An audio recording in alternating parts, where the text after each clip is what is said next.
श्री क्षेत्र रुद्रेश्वर महादेव यांची यात्रा उत्साहात संपन्न। येराडवाडी पाटण येथील पांडवकालीन श्री क्षेत्र रुद्रेश्वर महादेव मंदिर या ठिकाणी पांडवांनी शेवटच्या अज्ञातवासातील काही कालावधी या ठिकाणी व्यतीत केला आहे अशी आख्यायिका आहे। श्रावण महिन्यात तिसऱ्या सोमवारी या ठिकाणी मोठी यात्रा भरते। आज ही या ठिकाणी मोठी यात्रा भरली होती।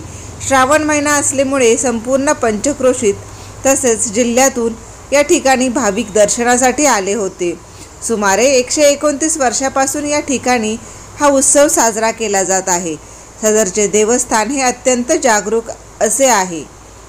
माननीय पालकमंत्री महोदय यांनी येराडवाडी ते श्री रुद्रेश्वर मंदिराच्या पर्यंत जाणाऱ्या रस्त्याची अत्यंत दुरवस्था झाली असून लवकरात लवकर या रस्त्याची दुरुस्ती करावी अशी मागणी भाविकांमधून केली जात आहे।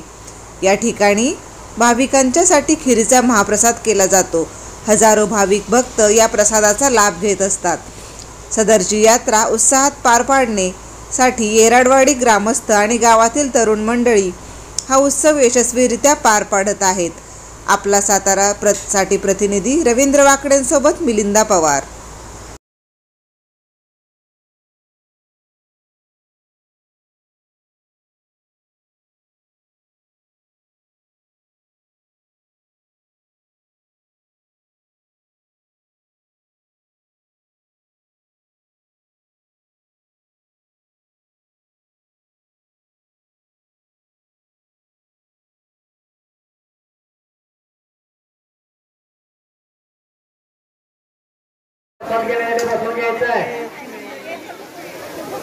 पाणी पिण्याची सोय कोणीही बाजूला केलेली आहे।